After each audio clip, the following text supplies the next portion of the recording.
Hello there, ladies and gentlemen. This is James Steiner bringing you Let's Play Sakura Spirit.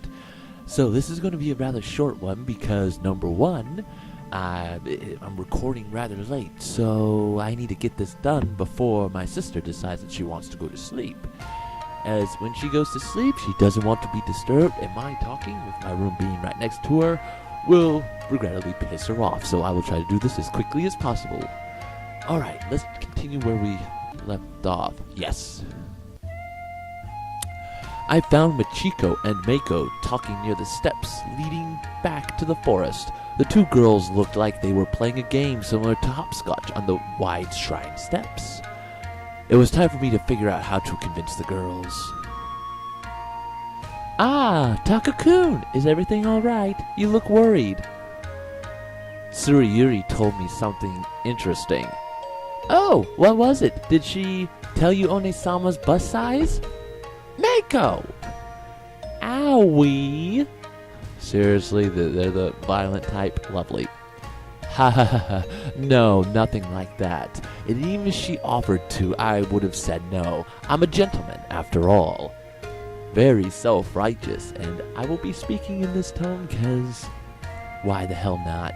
I've been a little sick recently. My voice is kind of giving out on me. So you get to listen to me in a more calm tone. Let's continue. She told me about some recent events, and I think I've found a way to get you both accepted by the village. Wait, what? What did she tell you? She has not told us a thing.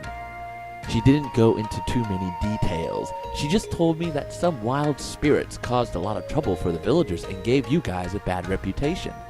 If we can convince the villagers that the other spirits are just playing, maybe we can figure out a way to protect them. And if you show up to help, maybe they'll warm up to you. Yay! That'll work for sure. Tsu-chan and Takani are so smart. Whoa, wait. Mako, calm down. Taka-kun, there's no way the villagers will accept us that easily. Even if we convince their elder, the two guards will never forgive us for our theft. I firmly believe that it's better to try something and fail than to regret not having tried. I mean, those girls will probably be upset, but maybe they would be more willing to listen to your story if we were to save the village. It's better to try something and fail than regret not having tried. But won't you be sad if you fail despite having tried so hard? Well, it will only hurt if I fail. Nothing is ever set in stone, so it never hurts to try. While I was rather certain this idea would work, I knew I first had to convince the girls. With the amount of confidence my tone carried, I was hopeful that it was only a matter of time before Machiko would begin to consider it. I am not so sure, Taka-kun. Do you really want to face the wrath of Mio head-on? If it's for the sake of my friends, sure. And if we're lucky, she'll finally show that dear... Wrong dear, my friend. That's not even a word. Damn. She'll finally show that dear side of her. I'm up for it. I want to play with the people of the village. I want to be able to eat the delicious-smelling foods and learn all about them. What about you, Machiko-san? Don't you want to be able to walk around without the constant fear of being chased down by angry villagers? This could be the only chance we have. I suppose, with both of you being so enthusiastic, I don't have much of a choice in the matter. It would be nice to be able to buy sake from the human world. Spirit sake is rather bland. Really? That's the spirit. Oh, puns. We should hurry to the village then. If you guys don't know what I mean. Sake, spirits. Never mind. Very well, Taka-kun. Meanwhile, in the village. The two guards, who had just returned from patrolling the area, found their village in an uproar. Chaos reigned supreme as villagers fled their homes, screaming about some monster that had appeared at the marketplace. Armed with their weapons, the two rushed off to deal with the threat. Another attack so soon. First, those crafty fox crooks sneak in, twice, and now this. Hikage, report. What is it this time? Several shop owners report seeing the same girl enter their shops, take food, and eat it without paying. And afterwards, she seemed to turn see-through and melt away. She was reported nearby, but how can one girl cause this much havoc? Those useless guardsmen. Hikage, come with me. We will deal with this one girl ourselves. I don't know if I can. What do you mean? Oh, a spirit. Right. Narumi, I need you to ensure that no one gets near. I'm trusting you with this. Much to the relief of Narumi, the katana-wielding girl approached a nearby shop, which had a crowd of people gathered around it. Devious monster, show yourself this instant. Surrender yourself and I might let you go free. However, the moment she tried to enter the building, a large pink mass surged outwards, knocking her back onto the ground. Neo! In the shadow of a nearby building, a figure could be seen rustling about. Upon closer inspection, it turned out to be a girl, seemingly occupied downing several bottles of sake before she dropped them and turned to look at the person who had interrupted her. When she finally moved into the light, it became clear that she wasn't a villager, but a girl covered in slime from head to toe. Oh, okay, I know what type of monster this is. Got it. I spilled that tasty drink because you surprised me. Now I'm sad. What the? Ahem. You are not welcome here, Spirit. You have caused chaos, and that tasty drink, as you said, was not yours. You are a thief and a nuisance. Leave immediately. I'm not a thief. And what's a nuisance? You're just trying to act like a smarty pants because I don't know those fancy words. Typical. It means you are a bother. You do not belong here. Liar. The forest is my home and this place is part of the forest. Therefore, I am not a thief. Everything in the forest belongs to me and my sisters, including you. What do you mean? Don't try anything funny, Spirit. I have fought against your kind before and still stand strong here today. Hikage, evacuate the people. Seems like the human girl wants to play. Okay. Do not belittle my ability to defend this village. Ha! The girl lunged forward with her katana drawn and slashed through the spirit's body. However, the part that was sliced through sealed up almost as quickly, rendering the attack completely ineffective. That tickles. With the sword stuck inside the slime girl's body, the spirit quickly lashed forward, spraying several jets of slimy substance at the female guard, who soon discovered that her clothes began to melt away. Are you kidding me? Let's see how confident you are without your sword. And clothes. Humming the last part with childish playfulness. It would be childlike playfulness, probably. The slime girl pushed the swordswoman down onto the grass, the slime that had been splattered onto her starting to harden, causing her to stick to the ground. Oh, dear God, why?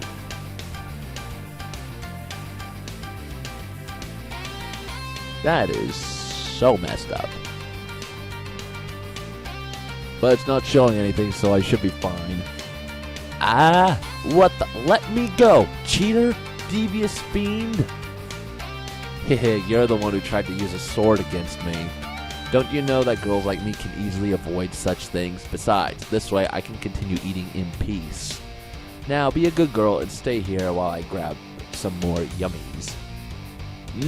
Never! I will not rest until you have been vanquished. Damn you! It's useless. Once my slime hardens, a puny human like you won't be able to break out of it, especially one who is powerless without a sharp stick. I assure you, I am more than just a monkey with a sharp stick. You will never break my stamina. You will not make me silent. Mayo struggled, clenching her fists in an effort to try to free herself. The slime cracked here and there, but nothing indicated that it was ready to yield. Yes, you are stuck. You were a stuck monkey, but you're kind of loud. It's giving me a headache. The slime girl playfully tapped her forehead as Mayo continued her desperate attempts to break free. Just answer me this. Why do you spirits target us? You could go anywhere. You could spend your days hidden deep within your forest, and yet you constantly attack us, constantly throw our lives around like they were nothing. But the forest is boring. There isn't anyone around to play with aside from my sisters. You humans are such a curious bunch. But it's no fun when you all raise your swords, torches, and pitchforks whenever we visit. You know what else isn't fun? Having to rebuild our homes every time you visit. We do not want our lives ruined every time you're feeling bored and wish to play. We are not toys, you monster. We are humans, proud and wise. Strong beings with souls and minds. We will not stand by idly as you terrorize our people. I'm getting really tired of these monologues. Can we continue with the plot? Oh wait, no, that's right. This thing didn't have much of a plot. I'm not too sure about pride and strength. You do realize that if it wasn't for my slime, you'd be giving the villagers a show they wouldn't soon forget, don't you? That's not... You're the one who... My clothes are... That's not important right now. If it wasn't for this goo, I would still have my clothes on. Fiend, monster, bratty little thing. Oh, so you want me to remove my slime? I guess you are kind of annoying with your nagging and all. Maybe I need to punish you a bit. The slime girl smiled mischievously at Mayor as the slime that covered the girl started to compress, almost painfully so. I'm not going to do the scream. I can't be that loud. This is not compared to what this village has had to endure. I only came by to get some yummies. You're the one who decided to make a show out of it.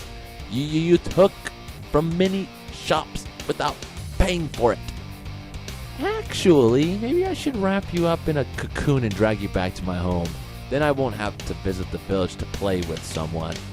If that is what it takes, I would do anything to protect this village and the people in it. If you promise me that you will not return to the village, then you aren't exactly in any position to make demands. Stop! You can't go in there. There they are. Mako-chan, go! Use your magic. Right? The sound of running footsteps came from the crowd, then suddenly the slime girl felt her body growing warmer, small flame sparks seemingly floating around her body, causing her body to slowly melt. Lovely. At the same time, from amidst the crowd, 3 figures appeared to keep the slime girl from her prey. 2 fox spirits, one muttering an incantation of sorts, while the other was holding some sort of ritualistic staff. Trailing behind them was the Naginata-wielding guard, accompanied by a young man. Please, Narumi-san, we're trying to help. I don't want to have to stop you. If you think you can save Mayo, then okay.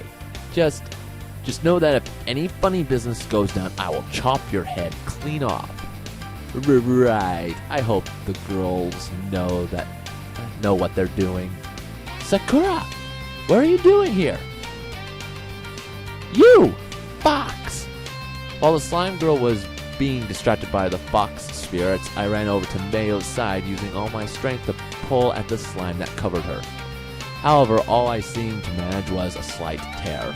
Freeing the girl was clearly going to take a while. They're here to help, so use your energy for something useful like getting rid of this damn slime. Ah, Machiko, have you come to play as well? Please tell your sister to stop her spell. It feels rather tingly. Mako, keep up the good work. No, Sakura, I have not come to play. You are a fool, a bubble-brained moron. Why are you harassing the villagers? If you wanted food, you know you could have come to the mansion. Meanie Machiko. You can't tell me what to do. Not to mention, the food from the village is tastier than the fruit at your place. Besides, I just wanted to play with them a bit. But then they started screaming, and this monkey girl with her sharp stick tried to scare me away. I will not stand for these insults. Just you wait until I am free. Oni-sama, the spell is almost done. If I keep going on, it might... Just a little more, little one. Sakura, I do not wish for this to end this way. You know what will happen if Mako's spell is allowed to continue. You might get stuck in your midget form for a long time, and I'm certain you do not want that. Leave this village, please. Buh. You're going to melt me? That's unfair. My sisters won't be happy to hear Machiko and Mako sided with this silly human. When all I was doing was having some fun. I'll be back. And with those words, the slime girl melted into a pool of water and soon disappeared from sight.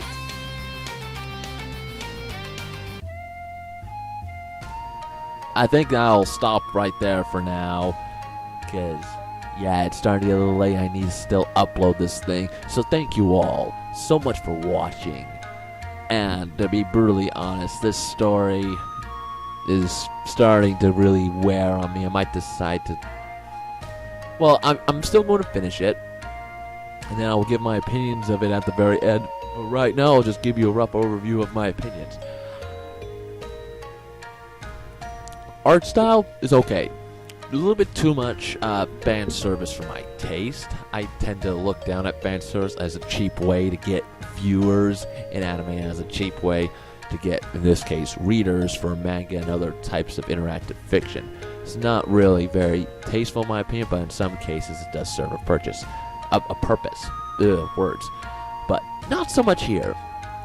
The story is threadbare and stereotypical, and the main character that it follows, Takahiro, he is a real piece of work. Stereotypical male protagonist who thinks he's hot stuff, but really he isn't.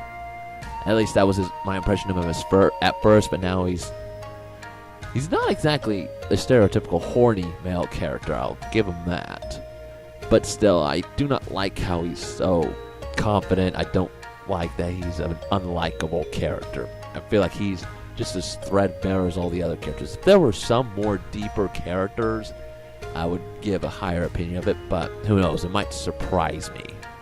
Because thus far, you've got as one character said, the tsundere tyrant, who is pretty much just that. You don't really know much about their character.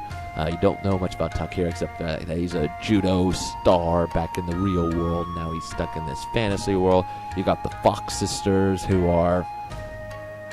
You've got the somewhat stupid one, and then the semi-clever one, who's very skittish and is uncertain about her sexuality, apparently.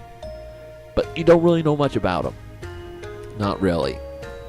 And then you've got that dragon girl who guards that shrine. Don't know much about her at all. She just seems to be an exposition box, trying to give the reader, a lot of backstory, and in turn tell the main protagonist, who doesn't know any of this, but really she's there to inform the reader about how this world works, which the way the world works is actually fascinating. Too bad the rest of the story is kind of dull. Anyway, that's just my opinions, but I've rambled on a little bit too long. So thank you all so much for watching. This has been Sakura Spirit, and I will see you all in the next video. Goodbye.